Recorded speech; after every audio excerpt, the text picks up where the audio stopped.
Este vídeo é feito por fã. Caso tenha condições e deseje apoiar o autor e a editora, para que continuem com a publicação da obra, considere comprar a light novel pelos meios oficiais. Capítulo 30. Fim do distúrbio, a batalha final. Parte 1. Quinto dia do mês baixo fogo, nono mês, 2:30. Nenhum calor vinha das chamas bruxuleantes da linha limite, fazendo com que parecessem uma ilusão. Os aventureiros na frente trocaram olhares com suas equipes, e então reuniram coragem e emergiram corajosamente pela parede de fogo. Mesmo que os sacerdotes de apoio dos templos já tivessem lançado magias de proteção contra o fogo, eles ainda prenderam a respiração, por medo de que seus pulmões fossem queimados. Mesmo que já tenha dito que as chamas não causariam nenhum dano físico. Esse pensamento percorreu a mente de Laqueus enquanto observava a muralha de fogo da parte de trás da formação. Ainda assim, era cedo demais para celebrar o fato de que as chamas eram inofensivas. Se não foram feitas para causar ferimentos, então precisava haver outra razão para Jaldabaoth conjurá-las. Era isso que ela precisava descobrir. Se eu não consigo descobrir, não faz sentido gastar energia nisso. Quem foi que disse que eu deveria usar minha cabeça para coisas úteis, Eviuai, ou meu tio? A barreira de chamas mágicas era como uma ilusão, não oferecendo resistência e sem calor, e assim ela se adiantou. Laqueus olhou para os rostos preocupados dos aventureiros que estavam atravessando a barreira. O plano consistia em avançar com a formação defensiva, mas era muito difícil formar uma linha de batalha no meio de uma cidade. Portanto, eles usaram 4 equipes de ranks Orixalcum como os pilares da formação, atribuindo cada um dos aventureiros a responsabilidade de ser um pilar. Alguém que os observasse de cima veria algo como 4 amebas se espalhando. Já que eram os núcleos da formação, era natural que os aventureiros Orixalcum se tornassem os líderes. Mas agora, eles estavam tomados pelo desconforto e tensão. Laqueus esperava poder esconder seu medo e inspirar coragem nos outros ao seu redor. Será que ainda assim devo assumir a liderança? Seguramente, se um aventureiro classificado como Adamantite como ela mesma estivesse à frente, o moral certamente aumentaria. Mas agora, Laqueus não tinha aliados confiáveis ao seu lado. Mesmo sendo uma Adamantite, uma única rosa azul era menos eficaz do que uma equipe Orixalcum. Como tal, ela havia entregue o comando da vanguarda para eles. Mesmo que confiem em mim, criar confusão apenas os encheria de desconforto. Mas, eu deveria ir para a frente e ver o que acontece. Com isso, Laqueus atravessou o bloco de fogo. Um mundo silencioso se desdobrou diante dela. As ruas eram as mesmas de qualquer outra na capital, se ignorasse o fato de que não havia presença de vida humana e muitas das residências haviam sido destruídas. O que aconteceu com os moradores? Estão se escondendo. Não há cheiro de sangue. Impossível. Olha ali, as portas foram quebradas. Temo que as pessoas possam ter sido levadas à força. Precisamos ter cuidado com demônios escondidos nas casas. Será que compensa fazer uma varredura completa? O ruim é que levaria muito tempo. Será mais seguro entrar em contato com a Laqueus-san e esperar por mais instruções, não? Vamos nos apressar. Não haverá necessidade disso. Endireitando-se por reflexo ao som da voz, os aventureiros se viraram olhando para trás. Eles ficaram surpresos com Laqueus, que acabara de chegar. Os aventureiros ranks ferro e cobre ficarão para trás e vasculharão as casas. Uma equipe Mithril permanecerá para supervisionar. Os mais atrás irão se espalhar na formação e avançar. Alguma objeção? As negações de cabeças disse que não havia nenhuma. Então, vamos avançar. Laqueus entrou em formação com os aventureiros Orixalcum. Um silêncio desconfortável se estabeleceu ao redor deles. Era difícil acreditar que houvesse vida nesse lugar poucas horas atrás. Falando nisso, o Momon-san ficará bem, não vai? Laqueus entendeu a inquietação deles por depositar todas as suas esperanças em Momon. Ele vai ficar bem. A própria Eviuai admitiu que ele era ainda mais forte do que ela. O problema real é aquele que o levou a um impasse, o líder inimigo, Jaldabaoth. Quão forte ele é, enfim. Os aventureiros próximos ouviram isso e seus rostos caíram em desespero. Sinto muito, não se preocupem. Só precisamos fazer o que nos foi designado, só isso. Sim, é verdade. Me dói admitir, mas acho que cada um de nós foi encarregado de fazer o que damos conta. Já que é assim, avancem. Isso mesmo, vamos lá. Em pé à frente do grupo, junto com os aventureiros Orixalcum, Laquios deu um passo à frente. Uma de suas mãos segurava a espada amaldiçoada que linearam. Sua lâmina era como um pedaço do céu noturno, pontilhada de estrelas cintilantes. Eles não tinham andado muito antes que o som de uma explosão distante se propagasse suavemente ao longe. Os aventureiros de ranking mais baixo se assustaram. Os aventureiros medianos se prepararam para a batalha. Os aventureiros de alto nível ficaram atentos aos seus arredores. E os pináculos entre eles, os aventureiros mais fortes, olhavam para a frente. Em meio a esse mar de reações, Laquios olhou ao longe com um olhar penetrante. A equipe daquele lado entrou em combate. Provavelmente não era o grupo de Tina. Se estão se movendo na mesma proporção que nós mesmos, devemos encontrar a resistência inimiga em breve. E as informações de cima? Temos batedores em posição, nenhum deles relatou nada até agora. Isso é bom. Os demônios têm muitos monstros voadores. Caso se espalhem pela capital, será ainda pior. Então precisamos chamar a atenção deles para o chão onde estamos agora. O plano ainda persiste. Isso mesmo, ouviu isso? Sim, escutei. Parece cachorros latindo. Ei, o que será que é? O Magic Caster Arcano respondeu à pergunta. Ainda não tenho certeza, mas acho que é um Reomund. Sua habilidade especial é cuspir fogo. Eu acho que tem uma dificuldade de classificação de 15 ou mais. Dificuldade, ei, por falar nisso, em qual categoria Jaldabaoth e a empregada inseto estão? Laquios estava sem saber como deveria responder. Se fosse honesta demais, seria muito provável que quebrasse a determinação deles, mas se entrassem em batalha esperando que o inimigo fosse mais fácil devido à omissão de informações, o resultado em si seria igualmente desastroso. Ela agonizou sobre isso por um tempo antes de decidir dizer a verdade. 150. Como é? Todos que ouviram a voz de Laquios tiveram a mesma reação. A classificação de dificuldade da empregada inseto é de pelo menos 150. Já o da Baot, por outro lado, é estimado em 200 ou mais. Todos além de Laquios ficaram sem palavras. Isso era esperado. Até mesmo os aventureiros Orixalcum mais primorosos só estariam em torno do nível 80 de dificuldade. Embora ainda fosse possível triunfar sobre um adversário com cerca de 15 pontos acima de si mesmo, tentar fazer o mesmo com um inimigo quase o dobro de vezes mais difícil seria nada menos que risível. E então, calma aí. Tá dizendo que o Momon-san vai lutar contra monstros de dificuldade 200 sozinho? Exatamente. É por isso que eu disse que só atrapalharíamos. Mesmo assim, tem certeza que é 200? Isso não são horas para piadinhas. Ou todos os aventureiros de rank Adamantite são fortes assim? Queria estar enganada.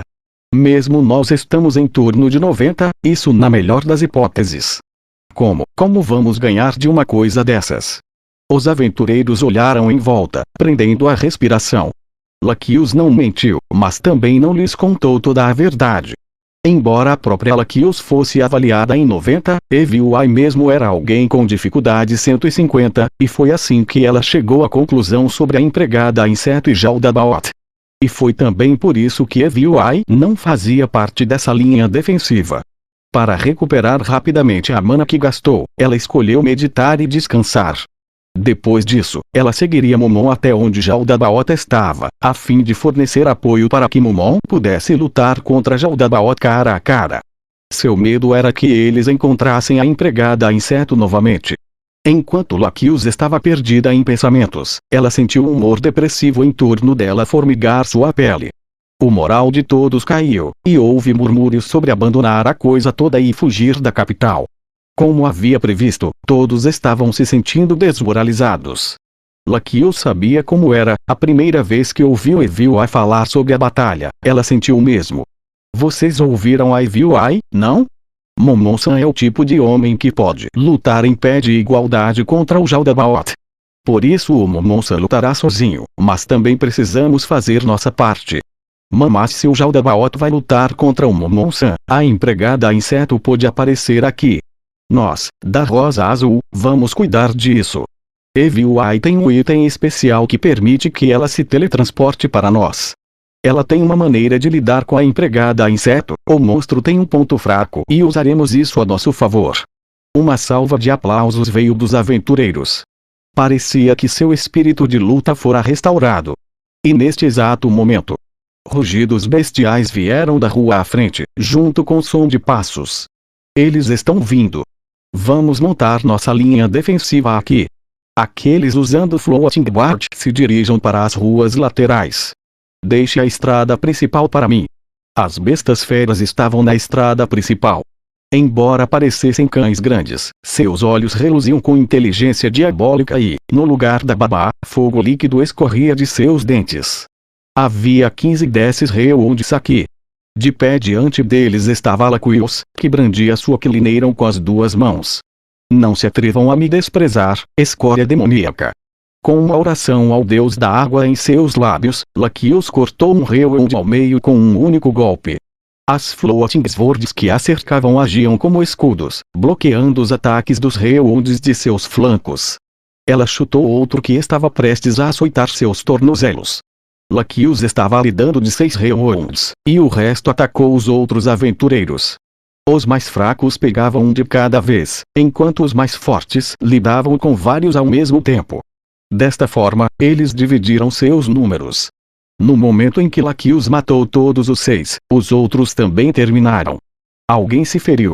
Nada de muito grave, Laquios-san.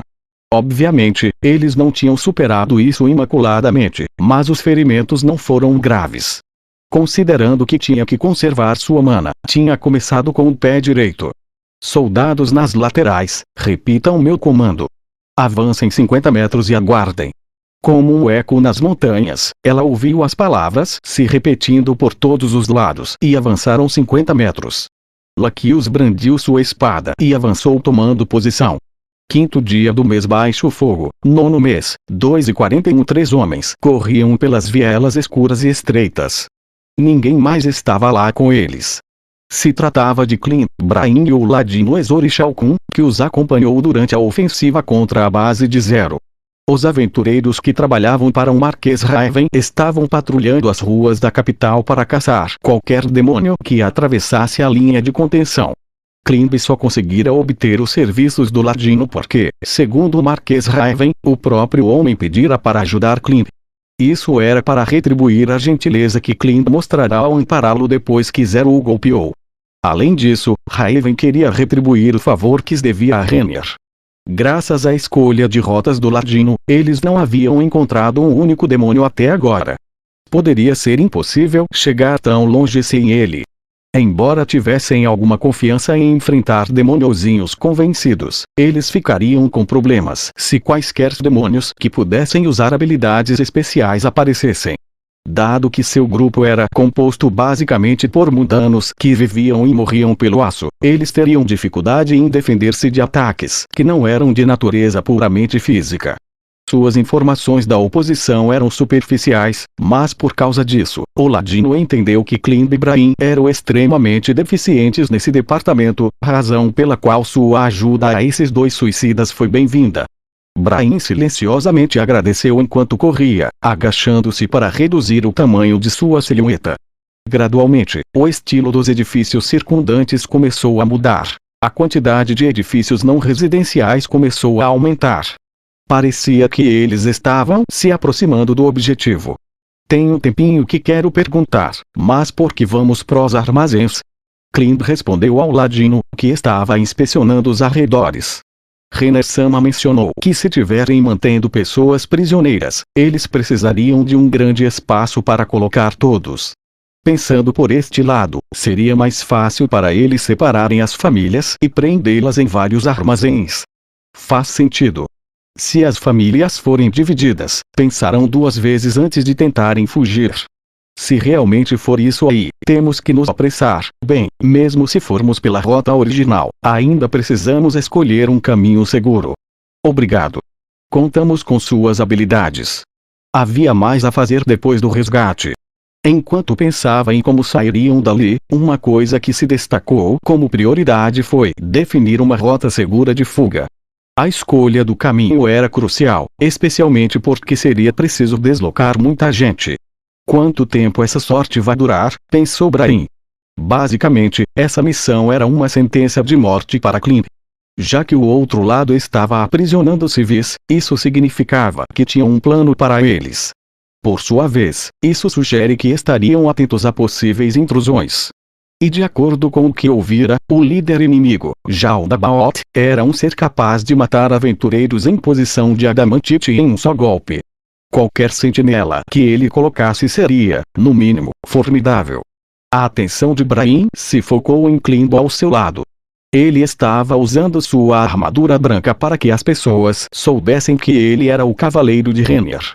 Atualmente, ele estava afagando sua manopla, ou melhor, o anel que ele usava no dedo anelar embaixo dela. O próprio Gazef lhe dera aquele anel.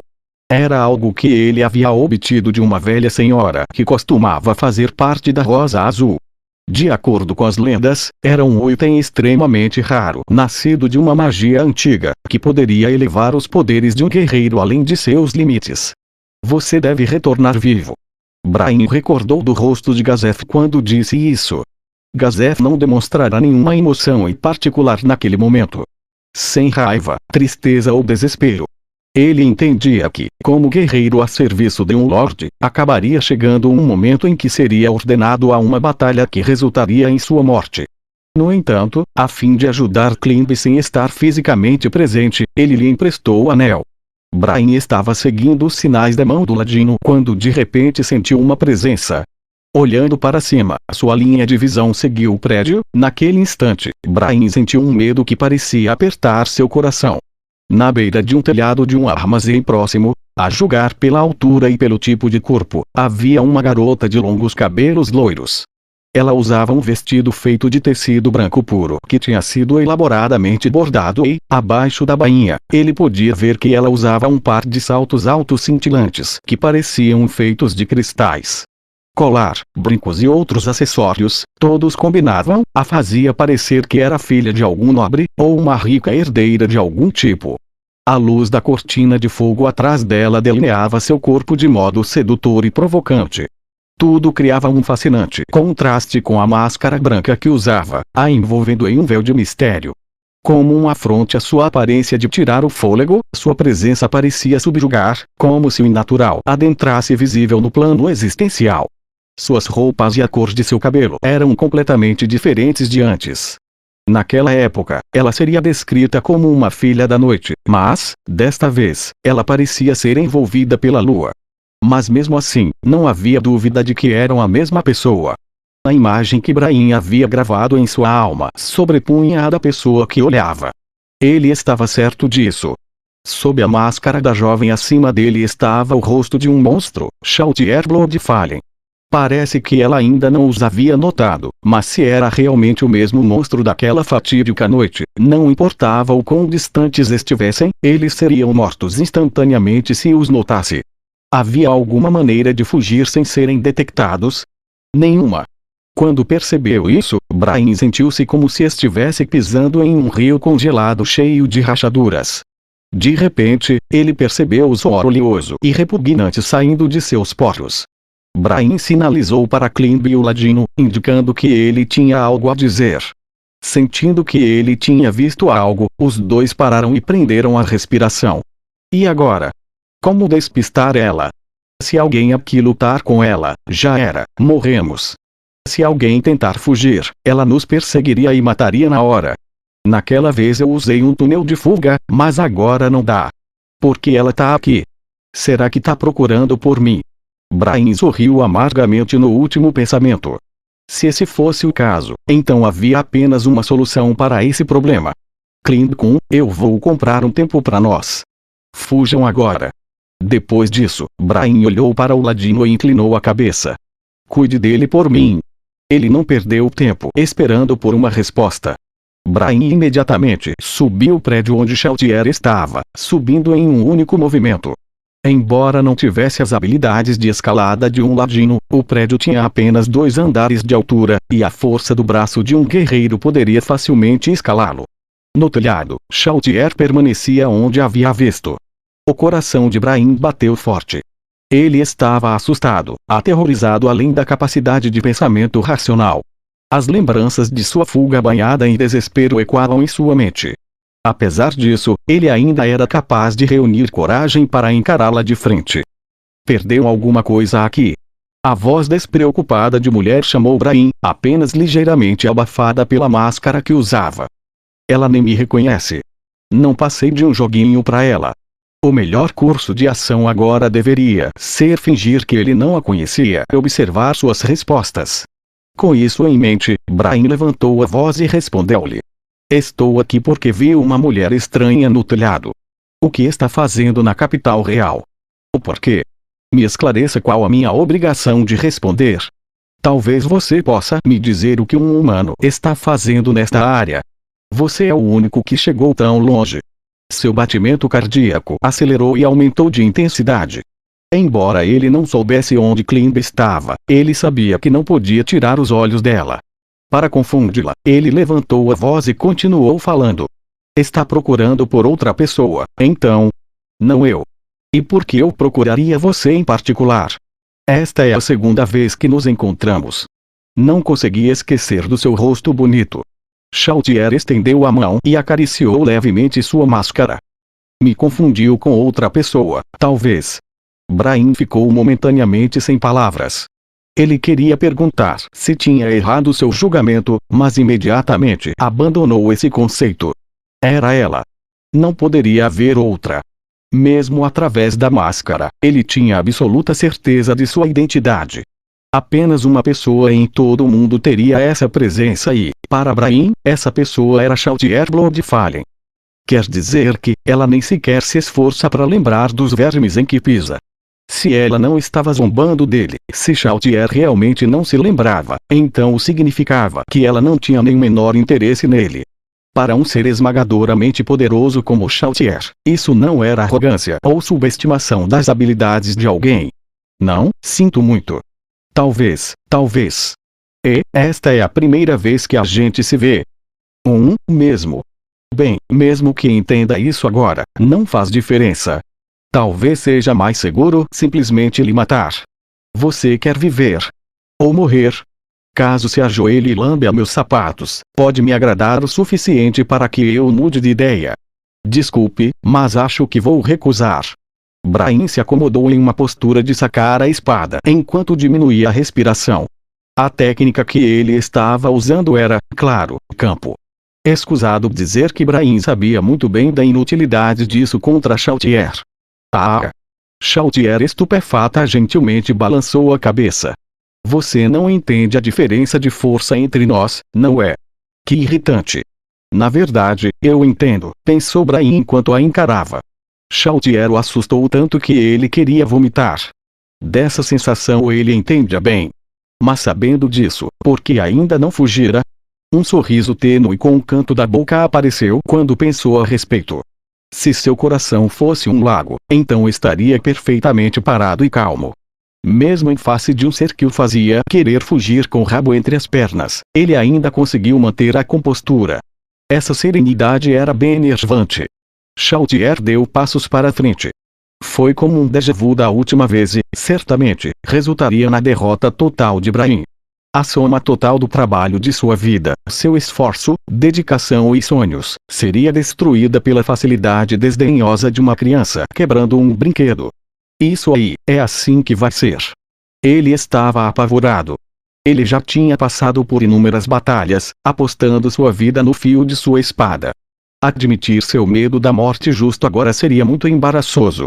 Era como estar prestes a pular de um precipício. Mesmo sendo determinado ao ponto de morrer em batalha, abraçar a própria morte em um suicídio não era do feitio dele. Contudo, por mais estranho que fosse, a sensação de terror abjeto que carregava consigo, desde o esconderijo dos bandidos até a capital real, estava misteriosamente ausente. De repente, as costas de um certo jovem apareceram em sua mente. Pertenciam a um jovem muito mais fraco que ele. Mas alguém que mesmo no meio de uma torrente interminável de intenção assassina permaneceu firme, apesar de seu corpo tremer como geleia. Com isso, Brian riu. Um velho lhe dissera que, às vezes os humanos podiam exibir um poder inesperado, mas Brian sabia que era impossível para ele. Ele não era como aquele jovem, que daria tudo o que tinha pela princesa a quem servia. Também não era como Gazef, que podia oferecer seu corpo e vida pelo rei e seu país. Aqueles dois poderiam fazer isso, mas não ele. Brian era um homem egoísta que só conseguia pensar em si e fazer o que lhe fosse benéfico. Mesmo as coisas sendo assim, talvez esse seja o jeito de me aproximar deles, comprando-lhe tempo para fugirem. Dando um passo de cada vez, Chaltier ergueu o dedo mindinho esquerdo, aproximando-se a um ritmo anormalmente lento. Seria porque suas percepções aumentadas faziam parecer que o tempo havia diminuído sua marcha, menos para ele, ou foi porque Chaltier estava propositalmente se movendo lentamente, para prolongar seu medo? Parecia que ambos eram factuais. Ele sorriu com melancolia. Bem, é assim que ela é. Mesmo que só tivessem se encontrado por alguns minutos, Brian tinha a sensação de que a entendia melhor do que qualquer outra mulher que já conhecera. Mais 2 passos, 2 passos até minha espada estar condenada. Ele queria fugir, mas mais do que isso, ele não queria soltar a arma em sua mão. Ele viveu toda a sua vida segurando espadas.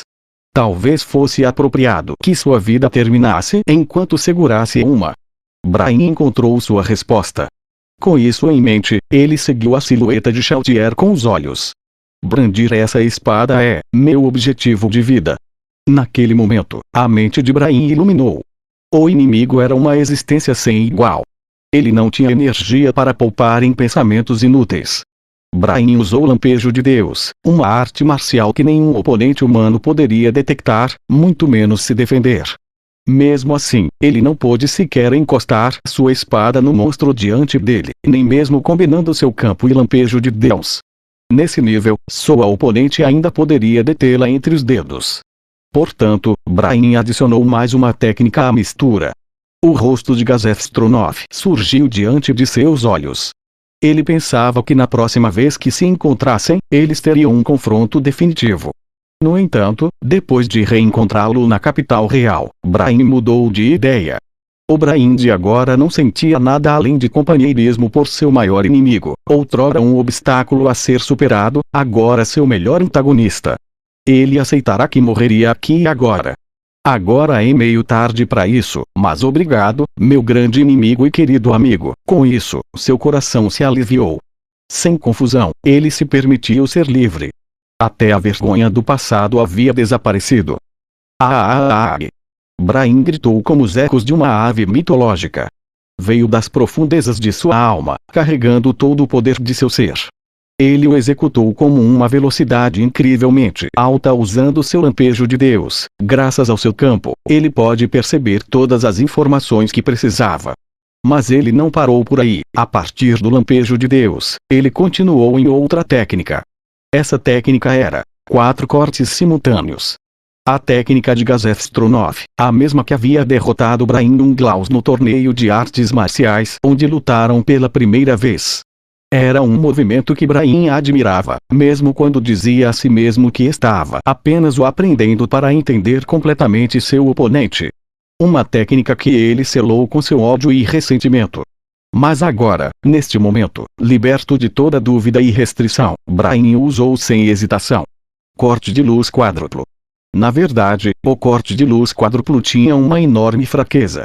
A execução de 4 ataques simultâneos colocaria uma carga enorme no corpo e faria com que os ataques se dividissem em diferentes direções.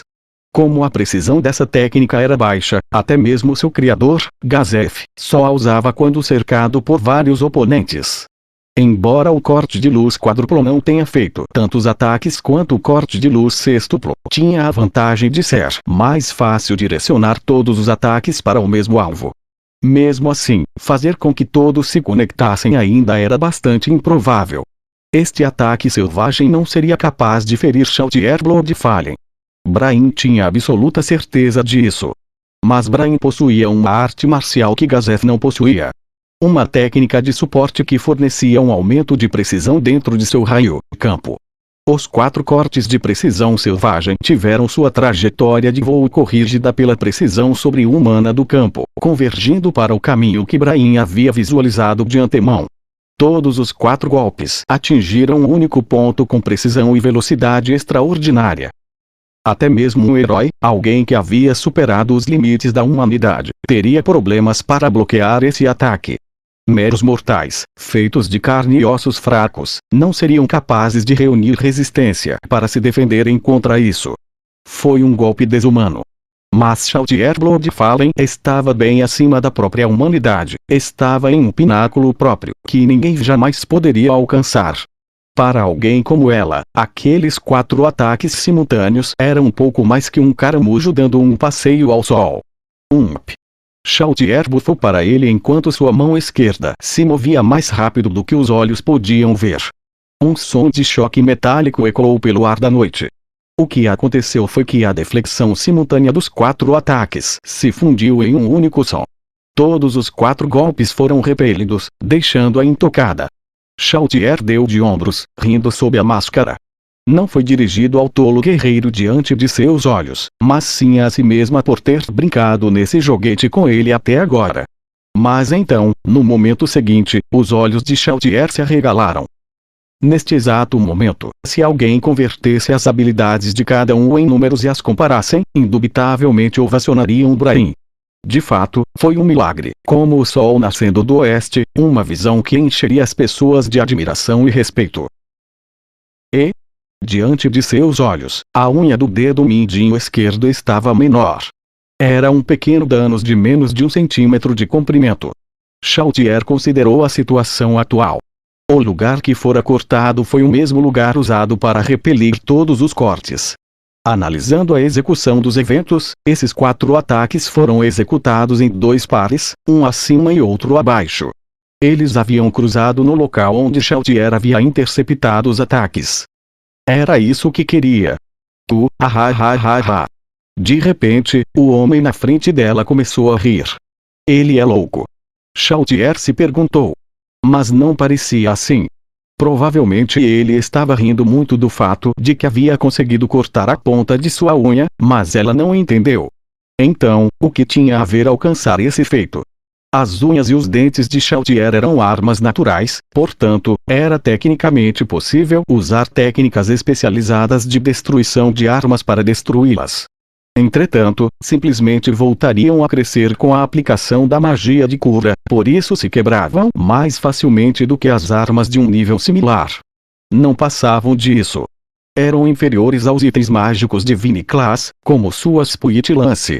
Como tal, Chautier não conseguia entender o motivo da alegria desse homem. Cortar um fragmento da unha não mudaria nada. Chautier olhou para os outros 4 dedos da mão esquerda.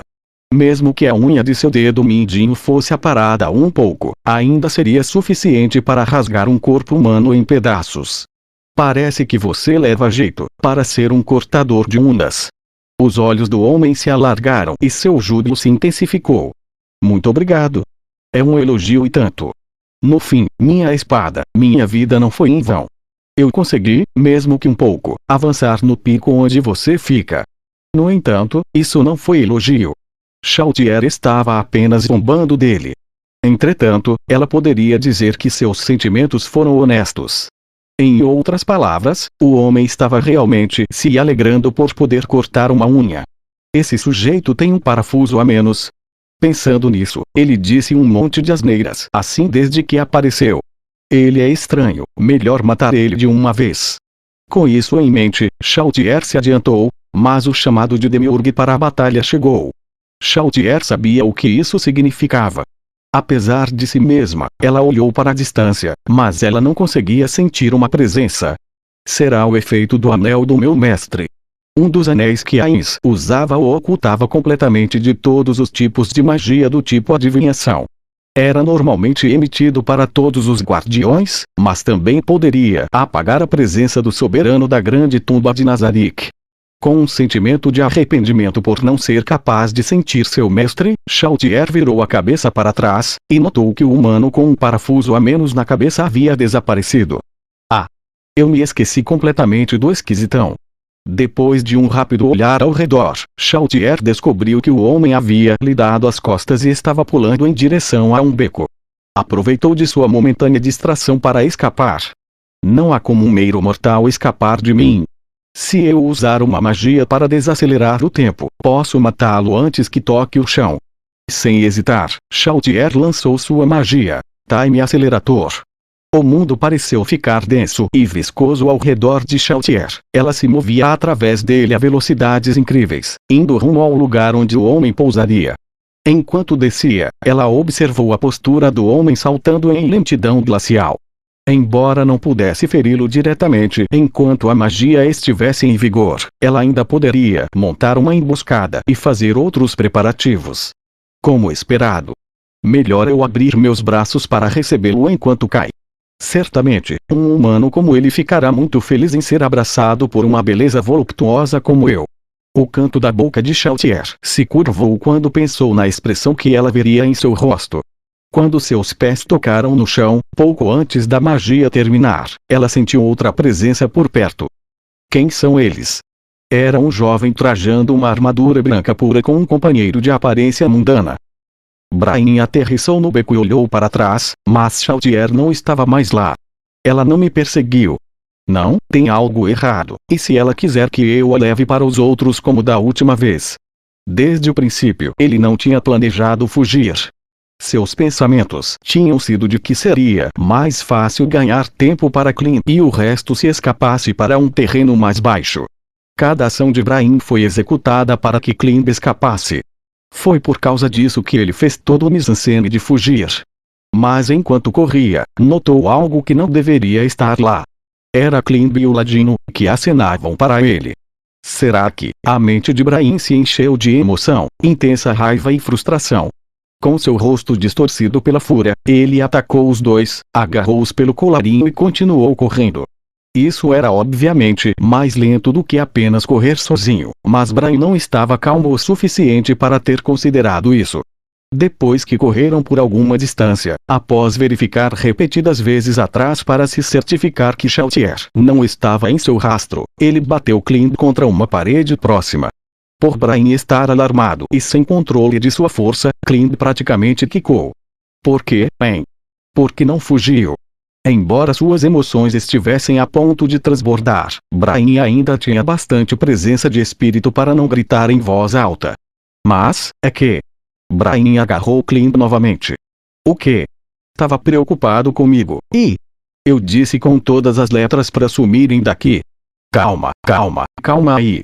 Eu não sei o que houve, mas você só disse umas coisas e subiu no telhado. O Clint Kun não tem culpa. Depois de ouvir as palavras do Ladino, Brian começou a se acalmar. Era verdade que ele não explicou nada. Ele se forçou a respirar fundo. Desculpa aí, Clint Kun. Meio que perdi o controle. Ah, não, o senhor deve me perdoar também, por não dar atenção às suas palavras. Não, a culpa foi minha mesmo. É sério, sinto muito. As coisas simplesmente aconteceram. Ei, Inglaus-san, o que aconteceu? Não faz muito tempo que te conheço, mas parece outra pessoa, tipo um novato que acabou de pegar a espada. Não dá pra ficar aqui, é muito perigoso. Eu explico quando for seguro. Digamos que eu encontrei um monstro que poderia dar trabalho pro Seba-san. Os três se moveram cautelosamente. Poderia ter sido pura sorte que eles não tivessem encontrado os subordinados de Jaldabaoth enquanto fugiam, mas contar com essa sorte para continuar só resultaria em caos. Então, não está ferido, então conseguiu vencer o monstro? Ou, conseguiu resolver apenas conversando? Que nada. Eu saquei a minha espada eu cortei a unha dela. Brian estava cheio de alegria quando disse isso. Não havia erro nisso, ele, Brian Inglaus, havia cortado a unha do monstro Chautier Bloodfallen. Eu cortei a unha dela. Repetiu Brian. Ele estava tentando seu melhor para controlar a alegria transbordante que brotava das profundezas de seu coração, mas mesmo assim, ele estava praticamente tremendo de emoção. Sei. Cortou a unha, acho que fazer isso como uma espada é bem impressionante. O Ladino acenou a cabeça um pouco consternado. A unha pertencia a alguém no mesmo patamar do Seba-sama. Não acha que isso é ser muito forte? É por isso, como esperado de Brahim Unglaus, Brahim se esforçou para conter sua excitação pueril enquanto era elogiado. Ele balançou a cabeça para banir essas ideias tolas. Klimb não, Klimb. Depois de ver o Seba-sama em ação, sabe como é, não sabe? Para cada canto que olhar, vai ter alguém mais forte. Até mesmo o Momono Negro já deve ter alcançado o nível do Seba-sama também. Então vê se não se esqueça disso. Quando eu digo que é para você fugir, você foge. Não pense em me ajudar, pois só vai atrapalhar. Me prometa que da próxima vez, não invente de me questionar, apenas obedeça. Entendi. Assim é melhor. Você serve a princesa, não é? Por causa disso, conseguiu suportar a intenção assassina do Seba-sama, não foi? Então, não se esqueça das suas prioridades. Brahim deu um tapinha no ombro e olhou para a direção de onde haviam fugido. Por que ela não me perseguiu? Deve haver um motivo para isso. Eu realmente não esperava ver ela aqui. Será que foi por causa do distrito do armazém? Brahim se lembrou das palavras de Renner. Será que ela está procurando o mesmo item que o Jaldabaoth? Se for isso, então ela é uma das agentes de Jaldabaoth? Já que um monstro como Chautier apareceu, a única coisa sensata a fazer seria abandonar a missão e fugir imediatamente, mas Klimb aceitaria isso. Já que tinha ouvido a bronca de Brahim, ele provavelmente seguiria seu conselho e escaparia. Será que é o certo? Era bom senso se preocupar com a segurança de Klimb, mas às vezes as pessoas preferiam colocar suas vidas em perigo por outra coisa. A ordem de Renner nesta missão suicida praticamente isso. Brahim não sabia que tipo de vida Klimb tinha vivido antes de ganhar sua posição, ou como tinha servido a Princesa Dourada desde então. Mesmo assim, não achou que seria prudente interferir desnecessariamente na determinação de Klimb e cumprir as ordens de Renner. Brahim chamou o ladino para um canto, só falou com ele depois de ter certeza que Klimb não podia ver ou ouvir a conversa. Ei, acha que foi uma boa ideia trazer o Klimb aqui? Não seria melhor garantir que ele volta para casa em segurança, em vez de completar a missão? Você é um grande coração mole, né? Não fala besteira. Você é o único que se ofereceu para ajudar nessa missão suicida. O verdadeiro coração mole aqui é você. O ladino riu sem graça e depois olhou para o confuso jovem que os encarava. Bem, como devo dizer, ver um rapaz jovem assim lutar tanto, me fez lembrar dos dias em que eu era ainda jovem, mesmo que por um momento. Acho que entendo seu lado, por trazer esse assunto. Mas ainda assim, os olhos do ladino brilhavam como uma convicção aguçada. Foi o caminho que ele escolheu. Não temos o direito de interferir nisso. Brahim suspirou. Eu gostei do garoto, sabe? Depois de lutarmos juntos, ver o brilho nos olhos dele, eu meio que sei o que ele sente pela princesa. Ele é inacreditável. Ele tem um desejo sincero e infantil. Exatamente por isso que eu, como um ladino, quero ver se ele vai conseguir ter o tesouro mais valioso do reino. É bem isso. Mesmo que ele morra, ele vai morrer fazendo o que quis. Com isso, Brahim se decidiu e concluiu. Então, é melhor seguir em frente. Não sei quando a Chautier pode nos alcançar,